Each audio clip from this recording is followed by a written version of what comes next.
सीतारामचंद्राभ्याम नमः। श्रीमद् वाल्मीकि रामायण बालकांड विश्वासर्ग। राजा दशरथ का विश्वामित्र को अपना पुत्र देने से इनकार करना और विश्वामित्र का कुपित होना। विश्वामित्र जी का वचन सुनकर नृपश्रेष्ठ दशरथ 2 घड़ी के लिए संज्ञा शून्य से हो गए। फिर सचेत होकर इस प्रकार बोले, महर्षि, मेरा कमल नयन राम अभी पूरे 16 वर्ष का भी नहीं हुआ है। मैं इससे राक्षसों के साथ युद्ध करने की योग्यता नहीं देखता। यह मेरी अछौनीय सेना है जिसका मैं पालक और स्वामी भी हूँ।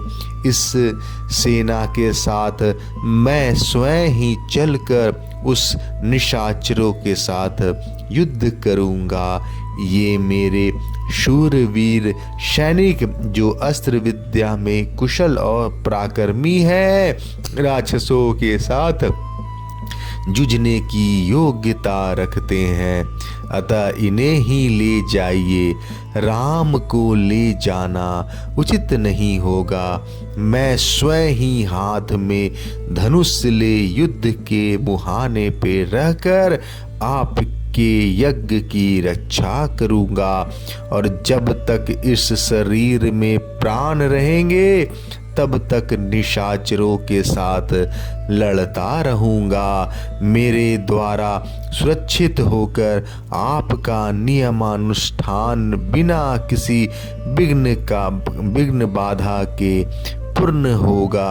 अतः मैं ही वहां आपके साथ चलूंगा।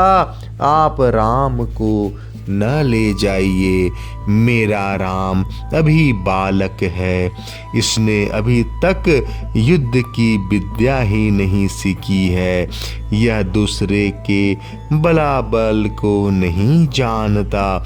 न तो यह अस्त्र शस्त्र बल से संपन्न है और न युद्ध की कला में निपुण ही। अतः यह राक्षसों से युद्ध करने योग्य नहीं है, क्योंकि राक्षस माया से छल कपट से युद्ध करते हैं। इसके सिवा राम से वियोग हो जाने पर मैं 2 घड़ी भी जीवित नहीं रह सकता। मुनि श्रेष्ठ, इसलिए आप मेरे राम को न ले जाइए।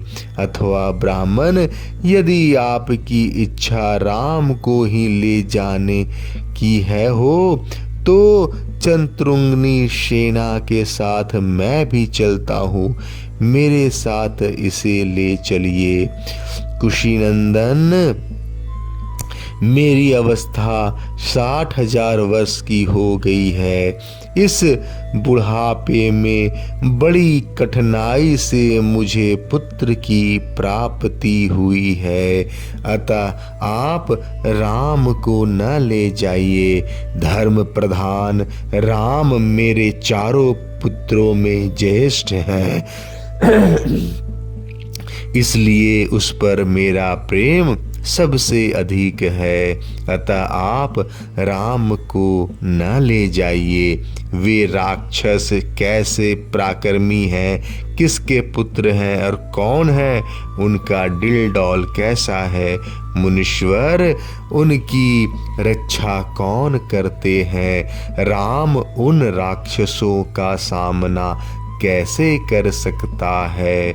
ब्राह्मण, मेरे सैनिकों को या स्वयं मुझे ही उन मायायोधी राक्षसों का प्रतिकार कैसे करना चाहिए।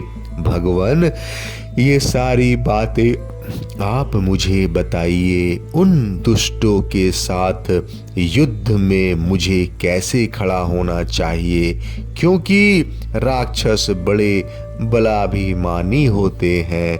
राजा दशरथ की इस बात को सुनकर विश्वामित्र जी बोले, महाराज, रावण नाम से प्रसिद्ध एक राक्षस है जो महर्षि पुलस्त्य के कुल में उत्पन्न हुआ है। उसे ब्रह्मा जी से मुंह मांगा वरदान प्राप्त हुआ, जिससे महान बलशाली और महापराक्रमी होकर बहुसंख्यक राक्षसों से घिरा हुआ वह निशाचर तीनों लोकों के निवासियों को अत्यंत कष्ट दे रहा है।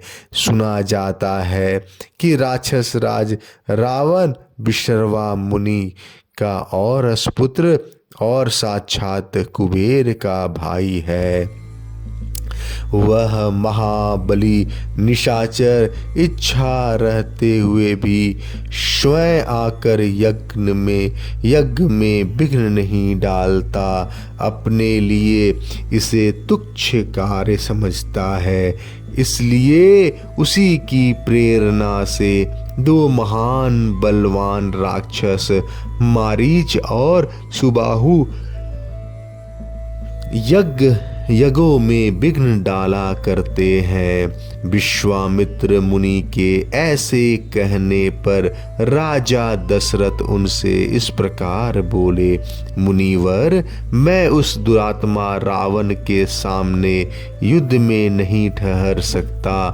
धर्मज्ञ महर्षि, आप मेरे पुत्र पर तथा मुझ मंदभागी दशरथ पर भी कृपा कीजिए, क्योंकि आप मेरे देवता तथा गुरु हैं। युद्ध में रावण का वेग तो देवता, दानव, गंधर्व, यक्ष, गरुड़ और नाग भी नहीं सह सकते, फिर मनुष्यों की तो बात ही क्या है। मुनि श्रेष्ठ, रावण सम्रांगन में बलवानों का बल का अपहरण कर लेता है।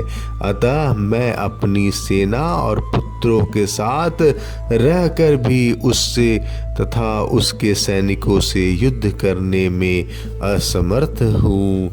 ब्राह्मण, यह मेरा देवोपम पुत्र युद्ध की कला से सर्वथा अनभिज्ञ है। इसकी अवस्था भी अभी बहुत छोटी है, इसलिए मैं इसे किसी तरह नहीं दूंगा। मारीच और सुबाहु सुप्रसिद्ध दैत्य सुंद और उपसुंद के पुत्र हैं। वे दोनों युद्ध में यमराज के समान हैं।